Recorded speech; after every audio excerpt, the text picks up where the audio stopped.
గత ఎన్నికల్లో చావు తప్పి కన్ను లొట్టబోయింది. అందుకు కారణమేంటో అర్థమైనా కూడా ఎక్కడా అధికార పార్టీ తీరు మారలేదు.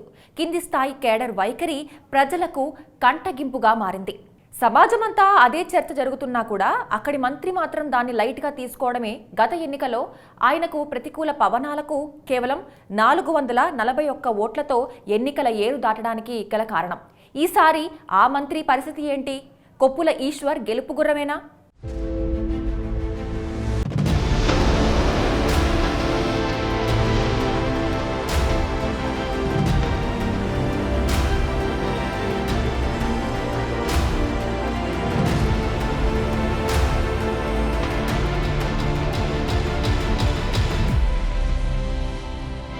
మేడారం నుంచి తొలిసారిగా 2004లో ఎమ్మెల్యేగా ఎన్నికైన కొప్పుల ఈశ్వర్ ఆ తర్వాత 2008లో తెలంగాణ ఉద్యమ సాధనలో భాగంగా తన ఎమ్మెల్యే పదవికి రాజీనామా చేసి ఉప ఎన్నికలోనూ గెలుపొందారు.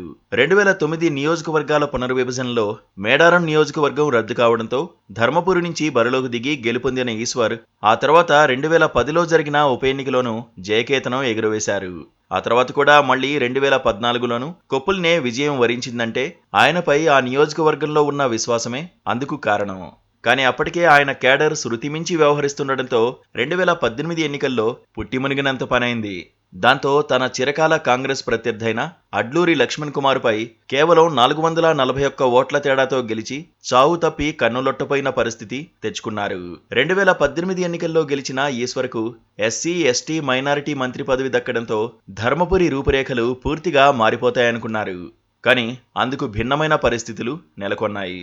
ధర్మపురి గ్రామ పంచాయతీ నుంచి మున్సిపాలిటీగా అప్గ్రేడ్ చేయడంలో ఈశ్వర్దే ప్రధాన కృషి అని చెప్పాలి. మున్సిపాలిటీలో కీలక ప్రజాప్రతినిధుల మనుషులుగా కొందరి దౌర్జన్యం, ఇష్టారాజ్యంగా ఇళ్లు దుకాణాలు కూలదోయడం, ఎల్ఓసీల నుంచి పింఛన్లు, కళ్యాణలక్ష్మి, షాదీ ముబారక్ వరకు పంపిణీలో చేతివాటం, కేడర్ అహంకారపూరిత దురుసు ప్రవర్తన, నియోజకవర్గ కేంద్రం ధర్మపురితో పాటు అటు గొల్లపల్లి, పెగడపల్లి, వెల్గటూరు వంటి మండల కేంద్రాల్లోనూ సెకండ్ కేడర్ ఇష్టారాజ్యం చెలాయించడంతో ఆయన పట్ల వ్యతిరేకత చాప కింద నీరులా పెరుగుతూ వస్తోంది.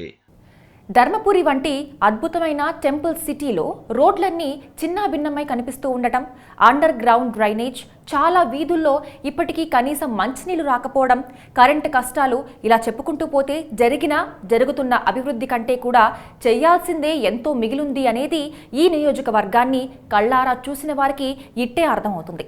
ఇన్ని జరుగుతున్నా కూడా స్థానిక ఎమ్మెల్యేగా మంత్రి ఈశ్వర్ పెద్దగా పట్టించుకొని ఆయన పనితీరే ఇప్పుడు ప్రశ్నార్థకంగా మారుతోంది. ఇప్పటివరకైతే ధర్మపురిలో బీఆర్ఎస్ వర్సెస్ కాంగ్రెస్ ఫైటే కనిపిస్తుండగా గత ఎన్నికల్లో 441 ఓట్ల మెజారిటీతో గెలిచిన మంత్రి ఈశ్వర్ మరోసారి తన చిరకాల ప్రత్యర్థిగా మారిన కాంగ్రెస్ అభ్యర్థి అడ్లూరి లక్ష్మణ్ కుమార్తోనే సై అంటే సై అననున్నారు. బీజేపీకి సంబంధించి వివేక్ వెంకటస్వామి బరిలో ఉంటారని వార్తలు వచ్చినా ఆయన ఏదీ తేల్చలేదు. ఈ క్రమంలో గతంలో ఇక్కడి నుంచి బరిలోకి దిగిన కన్నో అంజయ్యకే మళ్లీ టికెట్ ఇస్తారా, వివేకా వస్తారా అన్నది ఆసక్తికరంగా మారింది. అయితే పోటీ మాత్రం పక్కాగా బీఆర్ఎస్ వర్సెస్ కాంగ్రెస్ అన్నట్టుగా ద్విముఖ పోటీనే కనిపిస్తోంది. అంతేకాదు ఈసారి ఖచ్చితంగా కాంగ్రెస్ గెలవబోయే సీట్లలో ధర్మపురి మొట్టమొదటి స్థానంలో ఉంటుందనే ప్రచారమైతే ముమ్మరంగా జరుగుతోంది. ముఖ్యంగా ఇటు జగిత్యాల జిల్లాతో పాటు అటు పెద్దపల్లి జిల్లాలో ధర్మారం మండలం ఉండటం కూడా ఇక్కడ గమనించాల్సిన విషయం.